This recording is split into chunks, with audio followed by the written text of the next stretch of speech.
اس زبانی حمایت کا زیادہ تر حصہ محض دکھاوا ہے، خاص طور پر جب یہ شہریوں کی طرف سے آتی ہے۔ فوجی قیادت کشمیر کے مسئلے پر پاکستان کے مستقبل کو خطرے میں نہیں ڈالے گی، اور 1999 کی کشمیری بغاوت سے پہلے بہت کم لوگ سوچتے تھے کہ کشمیر کی حیثیت کبھی تبدیل ہوگی۔ خاص طور پر پنجابیوں کی طرف سے غیر جنگجو کشمیریوں کے لیے کچھ ثقافتی حقارت بھی موجود ہے۔ فوجی افسران کشمیری آزادی کی تحریک کی مدد کی بات کرتے ہیں، لیکن بنیادی طور پر اسے ایک گوریلا جدوجہد کے طور پر دیکھتے ہیں جسے کشمیریوں کو خود لڑنا ہوگا، نہ کہ باہر کے لوگوں کو۔ اس کے باوجود پاکستان نے کشمیری عسکریت پسندوں کی حمایت کی اور پنجابیوں اور دیگر لوگوں کی بھارت کے خلاف لڑنے کی خواہش کو کشمیر اور بھارت میں داخل ہونے میں مدد فراہم کی، لیکن اس کا مقصد بھارت کو زخم دینا تھا، کشمیر کو بھارت سے چھیننا نہیں۔ برسوں تک یہ ایک ایسی پوزیشن تھی جس میں کوئی نقصان نہیں تھا۔ اگر کشمیری اپنی آزادی حاصل کرنے میں ناکام رہے تو اس کی وجہ یہ ہوگی کہ وہ بھارتی غداری کے خلاف اپنی جائز شکایات کے باوجود کافی حوصلہ مند نہیں تھے۔ اگر کشمیری کامیاب ہو جاتے ہیں تو یہ پاکستان کے لیے فائدہ مند ہوگا، یہ دو قومی نظریے کی تصدیق کرے گا۔ اس طرح کشمیر کی آزادی کے تصویراتی نتائج پر سنجیدہ سوچ نہیں ہوئی کہ یہ پاکستان کے وسطی ایشیا، روس، افغانستان، چین اور بھارت کے ساتھ تعلقات کو کیسے متاثر کرے گا، اور ممکنہ طور پر بھارت یا پاکستان سے الگ ہونے والی دیگر ممکنہ نئی ریاستوں پر کیا اثرات ڈالے گا، یا سندھ اور بلوچستان کی علیحدگی کے طریقوں پر کیا اثر پڑے گا۔ پاکستان کے پاس کشمیر کے لیے ایک فوجی حکمت عملی رہی ہے، لیکن کوئی سیاسی حکمت عملی نہیں، سوائے اس کے کہ وہ بھارت کو بین الاقوامی فورمز میں شرمندہ کرے۔ اس نے کشمیر کو بھارت سے زبردستی چھیننے کی کئی بار کوشش کی ہے، اور حال ہی میں بھارت کو مذاکرات کی میز پر لانے کے لیے پراکسی جنگ اور عسکریت پسندوں کا استعمال کیا ہے۔ یہ پالیسیاں کامیاب نہیں ہوئیں، اور پاکستانیوں نے ابھی تک اس بات کا بغور جائزہ نہیں لیا کہ کشمیر پر وہ کس قسم کا مسائلیتی حل قبول کرنے کو تیار ہوں گے۔ سالوں کے دوران کشمیر پاکستانی شناخت کا حصہ بن گیا ہے، کم از کم ان پاکستانیوں کے لیے جو تصویراتی اور سلامتی کے معاملات پر توجہ مرکوز کرتے ہیں۔ خاص طور پر فوج، اور یہ گہری جذباتی وابستگی اور جذبات کو جنم دیتا ہے، خاص طور پر پاکستانی شہریوں میں موجود بڑی کشمیری آبادی میں۔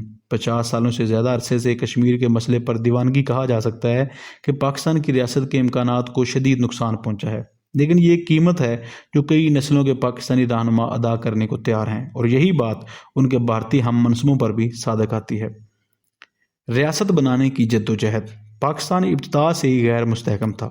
جناح کا آزاد خیال پاکستان کا ویژن جڑ نہیں پکڑ سکا، شاید اس لیے کہ انہوں نے بہت دیر کر دی تھی، اور یہ اسلام پسندوں اور ریاست کے مختلف لسانی گروہوں کے پیش کردہ مختلف نظریات میں سے ایک تھا۔ یہ امر دلچسپ ہے کہ ایک ایسی ریاست جو مذہبی بھائی چارے کی بنیاد پر بنائی گئی تھی، اس نے قومی زبان کے طور پر اردو کا انتخاب کیا، جو پاکستان کے صوبوں میں رہنے والے کسی پاکستانی کی مادری زبان نہیں تھی، بلکہ شمالی بھارت سے آئے ہوئے مہاجروں کی زبان تھی۔ آزادی کے بعد پاکستان کے تصور پر کوئی اتفاق رائے سامنے نہیں آیا جب تک کہ فوج نے اسے نافذ نہیں کیا، اور وہ بھی غیر مستحکم ثابت ہوا۔ پاکستان پائیدار اور معتبر سیاسی ادارے قائم کرنے میں ناکام رہا اور عدم استحکام کا سامنا کرتا رہا۔ دراصل اس کی کئی وجوہات تھیں۔ نوزائیدہ ریاست کو فوری قیادت کے بحران کا سامنا کرنا پڑا۔ جناح 11 ستمبر 1948 کو وفات پا گئے، اور ان کے چیف لیفٹیننٹ لیاقت علی خان کو 16 اکتوبر 1951 کو قتل کر دیا گیا۔ مسلم لیگ جلد ہی ٹوٹ پھوٹ کا شکار ہو گئی۔ اس کے رہنما جو نئی دلی سے آئے تھے، مغربی پاکستان کے صوبوں میں سیاسی بنیاد نہیں رکھتے تھے۔ مغربی پاکستان میں نئے آنے والے مہاجرین زیادہ یا کم سیکولر ریاست، آزاد معیشت اور لبرل سیاسیات کے حامی تھے۔ اس کے برعکس مسلم لیگ شمال مغربی سرحدی صوبے NWFP یعنی کہ موجودہ KPK، پنجاب، بلوچستان اور سندھ کے رہنما اسلامائزیشن، ریاستی کنٹرول والی معیشت اور زمین کی اصلاحات کے معاملے میں سست روی کی پالیسی کی حمایت کرتے تھے۔ مشرقی پاکستان میں جو 1000 میل دور تھا، بنگالی مسلم لیگ کی قیادت صوبائی انتخابات 1954 میں مخالف گروہوں کے اتحاد کے ذریعے ختم کر دی گئی، اور اس کے بعد قومی سیاست میں اس کا اثر کم ہو گیا۔ مشرقی اور مغربی ونگز کی آبادیوں کے درمیان گہرے فرق تھے۔ مشرق تقریباً مکمل طور پر بنگالی تھا، جبکہ مغرب مختلف لسانی گروہوں میں تقسیم تھا، جن میں سے تقریباً نصف پنجابی تھے۔ مشرقی پاکستانی زیادہ تر بنگالی اکثریت میں تھے، اور وہ اکثریتی اصول پر یقین رکھتے تھے، جس سے کم آبادی والے مغرب کو بنگالی حصے کے تحت مستقل ماتحتی کا خطرہ تھا، جو زیادہ غریب تھا اور بعض حلقوں میں ثقافتی طور پر کم تر سمجھا جاتا تھا۔ اگرچہ پاکستان اپنے بانیوں کی توقعات پر پورا نہیں اترا، لیکن اس نے اقتصادی طور پر آگے بڑھنے کی کوشش کی، اور اس نے اپنی بین الاقوامی شناخت قائم کی۔ 3 عوامل نے ان کامیابیوں میں مدد دی۔ اول، پاکستانیوں میں ایک شدید خواہش تھی کہ وہ بھارتی پیشن گوئیوں کو غلط ثابت کریں کہ ان کی ریاست ناکام ہو جائے گی۔ انڈین نیشنل کانگریس نے بادل نخستہ تقسیم کو قبول کیا اور ایک فوری ناکامی کی توقع کی۔ پاکستان صرف برقرار رہ کر بھی بھارتی امیدوں کو چیلنج کرتا ہوا محسوس ہوا۔ یہ نفسیات آج بھی تیسری بعد از آزادی نسل میں واضح ہے، خاص طور پر کرکٹ اور کھیلوں کے مقابلے میں اور پاکستان کے جوہری صلاحیت کے عوامی اعلانات میں۔ اسی وجہ سے حکومت کے لیے پاکستان کے جوہری پروگرام کے ہیرو ڈاکٹر عبدالقدیر خان کے خلاف کارروائی کرنا مشکل تھا جب 2004 میں انکشاف ہوا کہ وہ جوہری راز فروخت کر رہے تھے۔ دوسری بات، کئی پالیسی مسائل نے ریاست کو مضبوط کرنے اور اس کے پیچھے موجود تصور کو تقویت دینے کا اثر کیا۔ ان میں سے ایک کشمیر کا مسئلہ تھا۔ کشمیر مغربی پاکستانیوں کے لیے مشرقی ونگ کے لوگوں سے زیادہ اہم تھا، اور یہ پاکستان کے اس بنیادی جواز کو ثابت کرتا محسوس ہوا کہ مسلمان ہندو اکثریتی بھارت میں پرامن اور محفوظ زندگی نہیں گزار سکتے۔ تیسری بات، پاکستان نے جلد ہی 2 مغرب نواز فوجی اتحادیوں سینٹو اور سیٹو میں شامل ہونے کا فیصلہ کیا، جس کی وجہ سے اسے بڑی اقتصادی اور سفارتی حمایت حاصل ہوئی۔ 1954 سے 1965 تک پاکستان کو ہتھیار خریدنے کی اجازت دی گئی اور فوجی امداد کی شکل میں گرانٹس اور رعایتی نرخوں پر ہتھیار فراہم کیے گئے۔ اس سے پاکستان کو ایک جدید فوج اور ایک مؤثر فضائیہ بنانے میں مدد ملی، جس کا معیار خلیجی ممالک کے ساتھ تعاون کے انتظامات سے بڑھا۔ تاہم پاکستان کے ان فوجی معاہدوں میں شامل ہونے کے بعد بھارتی رویہ اور بھی سخت ہو گیا۔ جمہوریت سے عدم دلچسپی۔ پاکستان کے تصور کو ایک نئی جمہوری ریاست کے تقاضوں کے ساتھ ہم آہنگ کرنے کی مشکلات میں سب سے زیادہ اس میں ظاہر ہوئیں کہ ایک فعال آئین بنانے یا باقاعدہ اور اہم انتخابات کرانے میں ناکامی ہوئی، جو کہ جمہوریت کے لیے ضروری تھے۔ اگرچہ پاکستان کے تصور میں ایک نام نہاد جمہوری پاکستان شامل تھا اور اس بات پر اتفاق بھی تھا، لیکن جمہوریت کو کم کرنے یا اسے ختم کرنے کا دباؤ بڑھنے لگا۔ پاکستان کے زیادہ تر اہم طاقتور کھلاڑی جمہوریت کا احترام کرتے تھے اور چاہتے تھے کہ پاکستان جمہوری ہو، لیکن وہ اسے حقیقی جمہوریت بنانے کے لیے تیار نہیں تھے۔ ان میں فوج بھی شامل تھی، جو جمہوریت کو نظریاتی طور پر پسند کرتی تھی لیکن عملی طور پر اسے پریشان کن سمجھتی تھی۔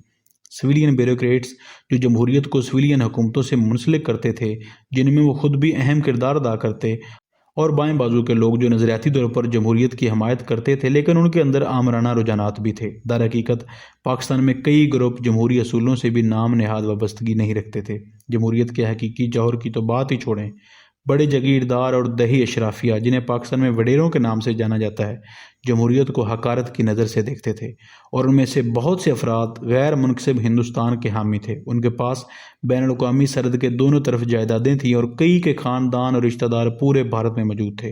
وہ مسلم لیگ میں شامل ہونے کے لیے تیزی سے آگے بڑھے جب یہ واضح ہوا کہ نئی ریاست قائم ہونے والی ہے، لیکن ان کی شمولیت نظریاتی جوش خروش کی بنیاد پر نہیں بلکہ اپنے اثر و رسوخ کو بچانے کے لیے تھی۔ اسلامی گروپوں کے بارے میں کہا جا سکتا ہے کہ ان میں سے زیادہ تر اس مغربی ادارے جمہوریت کے مخالف تھے، اور کئی تو پاکستان میں بھی زیادہ دلچسپی نہیں رکھتے تھے۔ وہ قدامت پسند اور عموماً غیر سیاسی تھے اور ابھی تک پرتشدد نہیں ہوئے تھے۔ یہ تبدیلی 20 سال بعد آئی۔ پاکستان کے بین الاقوامی حمایتی بھی جمہوریت کے حوالے سے ہچکچاہٹ کا شکار تھے۔ امریکی ایجنڈا واضح تھا، ایک مغرب نواز پاکستان، ایک مستحکم پاکستان، ایک خوشحال پاکستان اور ایک جمہوری پاکستان، سبھی مطلوب تھے۔ لیکن اس ترتیب میں جب جمہوریت ایسی قیادت کو ہٹانے کی دھمکی دیتی جو امریکہ نواز نہ ہوتی، تو امریکی سفارت خانہ پاکستانیوں کو یہ ترجیحات واضح کر دیتا اور دہائیوں تک انہیں سنا بھی گیا۔ سالوں کے دوران سفارت خانہ اور زیادہ تر سفیر پاکستانی سیاسی عمل میں اہم کردار ادا کرتے رہے، حتیٰ کہ جب وہ ایسی مداخلت کے خواہاں بھی نہیں ہوتے تھے۔ قرارداد مقاصد۔ پاکستان کی آئینی تاریخ ریاست بننے سے پہلے ہی شروع ہو چکی تھی۔ ایک دستور ساز اسمبلی 11 ستمبر کو ملی، پاکستان کے وجود میں آنے سے 4 دن پہلے، اور جب تک نیا آئین تیار نہیں ہوا یہ اسمبلی پاکستان کی وفاقی پارلیمنٹ کے طور پر کام کرتی رہی۔ جناح کو اسمبلی کا پہلا صدر منتخب کیا گیا اور وہ پاکستان کے گورنر جنرل بن گئے۔ یہ ریاست کے سربراہ کے لیے وہ عہدہ تھا جو وائسرائے کی جگہ استعمال ہوا۔ انہوں نے برطانیہ کے لارڈ ماؤنٹ بیٹن کی درخواست کو رد کر دیا، جو دونوں نئی ریاستوں کا گورنر جنرل بننا چاہتے تھے۔ اسمبلی کو نیا آئین تیار کرنے میں 9 سال لگے، لیکن 1949 میں اس نے قرارداد مقاصد کے ذریعے پاکستان کے تصور کی وضاحت کرنے کی کوشش کی، جو آج تک نافذ العمل ہے۔ ایک تجزیہ کار کے مطابق قرارداد مقاصد ہمیشہ وہاں موجود تھی تاکہ یا تو ایک نئے آئین کی دیباچے کے طور پر یا ایک آئینی بنیادی اصول کے طور پر کام کر سکے، اور 1985 میں اسے آئین کا ایک قابل عمل حصہ بنا دیا گیا۔ قرارداد مقاصد ریاست اور پاکستان کے تصور دونوں کی وضاحت کرتی ہے۔ نئی ریاست کو ایک وفاقی، جمہوری اور اسلامی ریاست ہونا تھا، لیکن اس میں کسی سیکولر مسلم زندگی، سیکولرائزڈ اسلام یا سیکولر کی اصلاح کا ذکر نہیں تھا۔ اس آئینی غیر یقینی ماحول میں پاکستان کو جلدی آمرانہ سمت میں بڑھنے میں زیادہ دیر نہیں لگی۔ عوام سے نیا مینڈیٹ لینے کی بجائے ابتدائی حکومتیں اقتدار پر قابض رہیں، یہاں تک کہ انہیں گورنر جنرل نے ہٹا دیا۔ کئی پاکستانی خاص طور پر مغربی پاکستان میں اس ترتیب سے مطمئن تھے کیونکہ یہ راج کے نظام پر مبنی تھا جو ایک خیر خواہ اور عموماً نرم آمرانہ نظام تھا۔ مرجاتا ہوا عدلیہ کا نظام۔ اگرچہ قرارداد مقاصد اور دیگر اعلیٰ اصولی بیانات میں طے شدہ اہداف وسیع پیمانے پر پسند کیے گئے، لیکن انہوں نے اس وقت کے لیے کوئی خاص رہنمائی فراہم نہیں کی جب یہ اہداف آپس میں متصادم ہوئے، جیسا کہ اکثر ہوتا ہے۔ اس وجہ سے پاکستان کی عدلیہ کو باقاعدگی سے فیصلہ کرنے کے لیے کہا جاتا ہے کہ آیا کوئی فوجی بغاوت، پارلیمانی اقدام یا اسلامی قانون قرارداد مقاصد کے دائرے میں آتا ہے یا نہیں۔ پاکستان نے ایک بھرپور مگر پیچیدہ عدالتی تاریخ حاصل کی ہے، اور اس کے عدالتی نظام کو سیاسی اور جسمانی دباؤ کا سامنا کرنا پڑا تاکہ وہ فوج یا برسر اقتدار سول حکومت کے حق میں فیصلے دے۔ عدالتی طاقت کا زوال 1955 میں شروع ہوا جب اس وقت کے گورنر جنرل سرکاری ملازم غلام محمد نے دستور ساز اسمبلی کو تحلیل کر دیا اور محمد علی بوگرا کی حکومت کو برخاست کر دیا۔ اس وقت عدالتوں نے فیصلہ دیا، جو چیز عام حالات میں قانونی نہیں ہوتی، ضرورت اسے قانونی بنا دیتی ہے۔ یہ نظریہ ضرورت کے نام سے مشہور ہوا اور بعد میں آنے والی عدالتوں نے اس کو حوالہ بنا کر جنرل ایوب، یحییٰ، ضیاء اور مشرف کی طرف سے سول حکومتوں کے خلاف بغاوت کو جائز قرار دیا۔ پاکستانی عدالتوں نے اس طرح آئینی استدلال کے افسانے کو برقرار رکھا کہ فوجی بغاوتیں قانونی اور آئینی طور پر درست تھیں۔ یہ جج فعال تھے اس لحاظ سے کہ وہ حکومتی پالیسیوں کی عدالتی نظر ثانی کرتے تھے، لیکن صرف جبر کے اقدامات کو قانونی حیثیت دینے کے لیے۔ ایک وضاحت یہ ہو سکتی ہے کہ پاکستان کے کئی جج مہاجر تھے اور ان کی ریاست سے نظریاتی وابستگی آئین پسندی سے زیادہ مضبوط تھی۔ بہرحال ان کی ابتدائی لچک نے بعد میں آنے والی سول حکومتوں کو قانون توڑنے اور فوجی حکومتوں کو بغاوتیں کرنے میں آسانی پیدا کی، سب نظریہ ضرورت کے نام پر۔ اسی وقت بہت سے لوگوں نے عدالتی نظام کے غلط استعمال کی مخالفت کی۔ پاکستان کی مختلف بار ایسوسی ایشنز، خاص طور پر لاہور کی بار، مسلسل ایگزیکٹو شاخ، اعلیٰ عدالتوں اور فوج کی جانب سے آئینی مداخلت پر تنقید کرتی رہی۔ آئین سازی کی کوششیں۔ پاکستان نے اپنے 57 سالوں میں 3 آئین بنائے: 1956، 1962 اور 1973 کے آئین۔ 1956 کا آئین گورنر جنرل کی جگہ صدر کو لے آیا، لیکن اقتدار وزیر اعظم کے ہاتھوں میں دیا گیا جو قومی پارلیمنٹ کے ذریعے منتخب ہوتا تھا۔ اس نے برطانوی ہندوستان کے آئینی ڈھانچے کا بیشتر حصہ برقرار رکھا اور پاکستان کو اسلامی جمہوریہ قرار دیا۔ اس کے علاوہ اسلامی جماعتوں کی مایوسی کے باوجود کوئی خاص اسلامی اقدامات متعارف نہیں کروائے گئے۔ 1962 کا آئین ایک مضبوط صدر اور ایک مفصل مقامی حکومت کے نظام کو قیام لایا جو بظاہر پارٹی سے پاک تھا۔ تیسرا آئین 1973 کا وزیر اعظم کے نظام کو دوبارہ متعارف کرایا۔ ان آئینوں میں وقتاً فوقتاً نمایاں ترامیم کی گئیں، خاص طور پر 1985 میں۔ پھر جیسے ہی ضیاء کا مارشل لا ختم ہو رہا تھا، صدر کے اختیارات میں اضافہ کر دیا گیا، جس کے تحت صدر وزیر اعظم کو برطرف کر سکتا تھا اور صوبائی وزرائے اعلیٰ کو گورنر کے ذریعے برطرف کیا جا سکتا تھا۔ 1997 میں وزیر اعظم کے اختیارات کو نواز شریف نے دوبارہ بحال کیا، مگر 2002 میں جنرل مشرف نے ایک ماورائے آئین قانونی فریم ورک آرڈر LFO کے ذریعے انہیں دوبارہ صدر کے ماتحت کر دیا۔ 2004 کے اوائل میں 1 سال کی بات چیت کے نتیجے میں LFO کا بیشتر حصہ اکثریتی ووٹ کے ذریعے پاکستان کے الیکٹورل کالج، قومی اور صوبائی اسمبلیوں کے ارکان پر مشتمل میں آئین میں شامل کر دیا گیا۔ اسی وقت مشرف نے سال کے آخر میں اپنے فوجی عہدے سے دستبردار ہونے، 2007 میں صدر کے طور پر انتخاب لڑنے اور سپریم کورٹ کی طرف سے رجوع کرنے کے بعد وزیر اعظم کو برطرف کرنے کا حق برقرار رکھنے کا وعدہ کیا۔ انتخابات کی بات کی جائے تو ان کی کمی نہیں تھی، اگرچہ چند انتخابات واقعی آزادانہ تھے۔ پاکستان نے 1970 میں اپنا پہلا قومی انتخاب منعقد کیا اور اس کے بعد 1977، 1985، 1988، 1990، 1993، 1997 اور 2002 میں انتخابات ہوئے۔ ان میں سب سے تباہ کن پہلا تھا جو شاید سب سے زیادہ آزادانہ بھی تھا، جو کہ 1970 والا انتخاب تھا۔ اس کے بعد ایک خانہ جنگی بھارتی فوجی مداخلت اور پاکستان کا ٹوٹ جانا ہوا۔ بعد کے قومی انتخابات فوجی نگرانی میں ہوئے۔ پاکستان کے جمہوری ریکارڈ کو سمیٹتے ہوئے کہا جا سکتا ہے کہ اس کی پوری تاریخ میں کوئی بھی منتخب حکومتیں پے در پے نہیں آئیں۔ ہر ایک کو فوج نے ہٹایا یا صدارتی حکم نامے کے ذریعے برخاست کر دیا گیا، اور صرف ذوالفقار علی بھٹو نے 1977 میں اپنے عہدے کی مدت مکمل کی۔ 4 صدور خود فوج کی طرف سے مستعفی ہونے پر مجبور کیے گئے: ایوب خان، یحییٰ خان، غلام اسحاق خان اور رفیق تارڑ۔ جبکہ پانچویں فاروق لغاری کو وزیر اعظم نواز شریف نے 1998 میں باہر نکال دیا۔ نہ پاکستان کا آئینی نظام اور نہ ہی اس کی سیاسی جماعتیں ابھرنے والی پاکستانی ریاست اور قوم میں مرکزی حیثیت حاصل کر سکیں۔ اس کی بجائے تجربہ کار بیوروکریسی اور نوجوان لیکن پرجوش فوج نے اس تصور کو قائم رکھا کہ سیاستدانوں نے ان لمحات میں پاکستان کو مایوس کیا جب اسے ہندوستان سے سب سے بڑے خطرات کا سامنا تھا۔ ایوب اور پارلیمانی جمہوریت کا خاتمہ۔ امریکی اسکالر ایلن میگراتھ کے مطابق 28 اکتوبر 1954 وہ تاریخ ہے جب پاکستان کی جمہوریت کا خاتمہ ہوا۔ حالانکہ جمہوری اصول اور روایات آزادی کے دن سے ہی گہری زوال پذیر تھیں، اسی دن گورنر جنرل غلام محمد نے پولیس کو حکم دیا کہ وہ دستور ساز اسمبلی کے اراکین کو کراچی میں اجلاس میں جانے سے روکیں، جہاں انہوں نے اسمبلی کے پچھلے اجلاس میں منظور شدہ آئین کے مسودے پر ووٹ دینا تھا۔ میگراتھ کے مطابق اس وقت پاکستان میں باصلاحیت سیاستدانوں کی کوئی کمی نہیں تھی اور ان کے پاس سیاسی اور پارلیمانی تجربے کی بھی کمی نہیں تھی، تاہم وہ آئین کے مسئلے پر منقسم تھے۔ اسمبلی کے بنگالی اراکین جو پاکستان کے اس واحد علاقے سے تعلق رکھتے تھے جہاں پارلیمانی حکومت کا سب سے زیادہ تجربہ تھا، نئے آئین کی ضرورت پر خاص طور پر اختلاف رکھتے تھے۔ کچھ مغربی پاکستانیوں کے ساتھ مل کر یہ دلیل دیتے تھے کہ پاکستان حقیقی جمہوریت کے لیے تیار نہیں تھا اور اسے صرف ایک تربیت یافتہ ریاست کے طور پر چلایا جا سکتا تھا جو دراصل راج کا تسلسل تھی۔ اپنی سیاسی بنیادوں پر غیر یقینی ہونے کے باعث وہ جمہوریت کو ایک موقع دینے کے لیے تیار نہیں تھے، اور یوں پاکستان کا طویل تجربہ آمرانہ اور اشرافیہ پر مبنی حکمرانی کے ساتھ شروع ہوا، جس میں وقتاً فوقتاً جمہوری رجحانات ابھرتے رہے۔ بہت سے پاکستانی لبرلز اور آئینی ماہرین جیسے کہ میگراتھ کے خیال میں پاکستانی اشرافیہ اور اس کے غیر ملکی زیادہ تر امریکی اور یورپی حامیوں نے مؤثر طریقے سے پاکستان کی آئینی معمولی حالت میں ناکامی کو سفید پوشی دی، اس بنیاد پر کہ ایک ایسی ریاست جو بیرونی دباؤ میں ہو اور اندرونی طور پر بد انتظامی کا شکار ہو، اس کے پاس آئین جیسی نزاکتوں پر سمجھوتا کرنے کے علاوہ کوئی چارہ نہیں تھا۔ غلام محمد کے فیصلے کو 1 سال بعد فیڈرل کورٹ نے جائز قرار دیا، جس سے پاکستان آئینی غیر یقینی میں رہ گیا۔ یہ نہ تو 1935 کے انڈین گورنمنٹ ایکٹ کے تحت چلایا جا رہا تھا، نہ ہی کسی نئے آئین کے تحت۔ پاکستان ایک کمزور پارلیمانی حکومت کے تحت لڑکھڑاتا رہا، یہاں تک کہ 1958 میں جنرل ایوب خان نے اس کا خاتمہ کر دیا۔ ایوب کا مارشل لا۔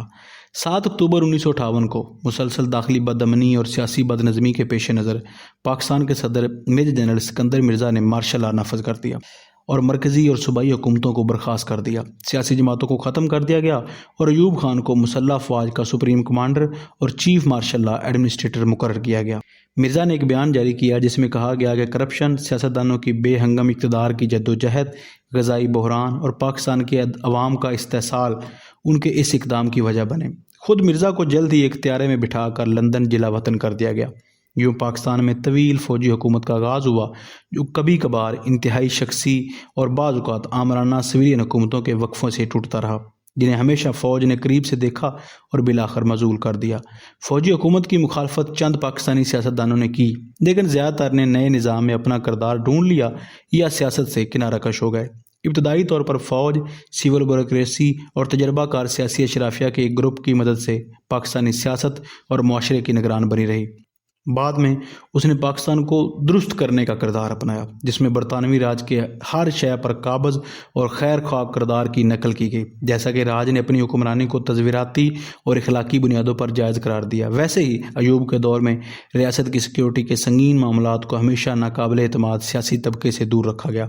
پاکستان کو بھارتی مسلمانوں کے لیے ایک وطن سے ایک قلعے میں تبدیل ہونا تھا، جہاں اس کے شہری زیادہ تر اسلامی زندگی گزار سکتے تھے اور بھارت کے خطرے سے محفوظ رہ سکتے تھے۔ 40 سال بعد یہ اب بھی پاکستان کی سیاست کا غالب موضوع ہے۔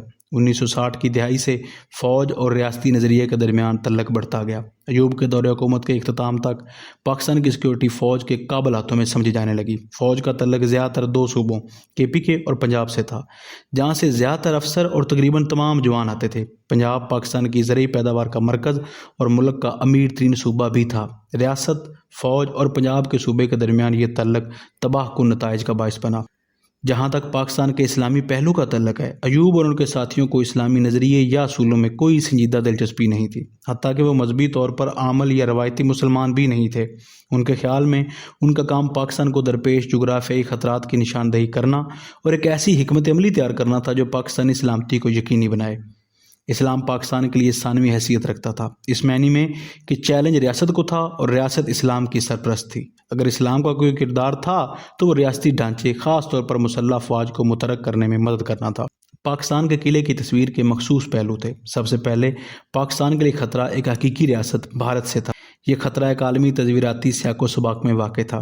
دلی کو ماسکو کا اتحادی قرار دیا گیا۔ یوں اگر بیرونی طاقتیں پاکستان کی حمایت اس کے مقصد کی درستگی کی وجہ سے نہیں کرتیں تو کم از کم وہ تجویراتی ضرورت کے تحت اسلام آباد کی مدد کو آئیں گی۔ دوسری بات یہ تھی کہ پاکستانی مسلح افواج قومی دفاع اور سیکورٹی کی ضروریات کو بہتر طریقے سے سمجھتی تھیں۔ وہ قلعے کے مخلص اور پیشہ ور محافظ تھے، سویلین سیاستدان جو مسلح افواج، خاص طور پر فوج کے ہموار آپریشن میں مداخلت کرتے، ایسا ہی تھا جیسے انہوں نے قلعے کے دروازے دشمن کے لیے کھول دی ہوں۔ آخر میں علاقائی امن ممکن تھا، لیکن صرف اس صورت میں جب بھارت اور پاکستان کے درمیان فوجی توازن قائم کیا جاتا۔ اگر دلی پاکستان کے جائز وجود کو تسلیم کرنے سے انکار کرتا اور دو قومی نظریے کی سچائی کو ماننے سے انکار کرتا تو اسے ایک حقیقت کا سامنا کرنا پڑتا جس کا مظاہرہ ایک مضبوط اور مسلح پاکستان کرتا۔ بھارتی دھونس جماتے ہیں اور دھونس جمانے والی طاقت کو سمجھتے ہیں۔ پاکستانیوں کا اولین فرض یہ تھا کہ وہ قلعے کو بیرونی اور اندرونی دشمنوں سے محفوظ رکھیں۔ صدر بننے کے بعد ایوب نے پاکستان کے اس نئے تصور کو بیان کرنے کی قیادت کی۔ وہ اکثر ایسے فریم ورک سے شروع کرتے جس میں بیرونی کی ہندو مسلم اختلافات کی فہرست کی یاد آتی تھی۔ یہ برہمنوں کا غرور اور تکبر تھا جس نے ہمیں مجبور کیا کہ ہم اپنے لیے ایک علیحدہ وطن کی تلاش کریں جہاں ہم اپنی سوچ اور عقیدے کے مطابق زندگی گزار سکیں۔ وہ چاہتے تھے کہ ہم ان کے غلام بنے رہیں اور یہی حالت آج بھارت میں مسلم اقلیت کی ہے۔ بھارت اور پاکستان کے نظریات کے درمیان ایک بنیادی مخالفت تھی۔ پورا بھارتی معاشرہ ذات پات کے فرق پر مبنی تھا جس میں نچلی ذات کے آدمی کا سایہ بھی ایک اعلیٰ ذات کے فرد کو ناپاک کرنے کے لیے کافی تھا۔ ایوب نے وضاحت کی کہ بھارتی رہنما مسلمانوں سے نفرت کی وجہ سے پاکستان کو زیر کرنے کی کوشش کر رہے تھے۔ اس کا مطلب یہ تھا کہ پاکستان کو ایک مدافع قوت تیار کرنی ہوگی جس میں دفاعی اور جارحانہ طاقت کافی ہو، کم از کم اتنی کہ بھارتی فوج کو ناکارہ بنایا جا سکے۔ بھارت ہمارے خلاف اپنی افواج کو بغیر کسی پیشگی اطلاع کے متحرک کر سکتا ہے، اس لیے ہمیں ایک مستعد فوج کی ضرورت ہے جو کسی بھی وقت میدان میں اترنے کے لیے تیار ہو۔ ذوالفقار علی بھٹو کے زیر اثر ایوب نے پاکستان کے 3 بڑے ہمسایوں میں سے 2 سوویت یونین اور چین کے ساتھ بہتر تعلقات کی حکمت عملی اپنائی۔ پاکستانی نقطہ نظر میں چین بھارت کے لیے کوئی خطرہ نہیں تھا، اور بعد میں ایوب نے بھی یہ مان لیا کہ پاکستان کی امریکی حمایت یافتہ سیٹوں میں شمولیت غیر دانشمندانہ تھی۔ ایوب کو مزید یقین تھا کہ مشرقی پاکستان جو 3 اطراف سے بھارت سے گھرا ہوا تھا عملاً ناقابل دفاع تھا۔ مشرقی پاکستان کے دفاع سے ان کی لا تعلقی 1965 کی بھارت کے ساتھ جنگ کے بعد ایک بڑا بنگالی گلہ بن گیا۔ اگر پاکستانی جرنیلوں کا خیال تھا کہ مغربی پاکستان کو بچانے کے لیے مشرقی پاکستان کو بھارت کے حوالے کیا جا سکتا ہے تو بنگالیوں کو پاکستانی فیڈریشن میں رہنے کی کیا ضرورت تھی؟ یہ سوال بلاخر بنگلہ دیش کے قیام کے ساتھ جواب دے گیا۔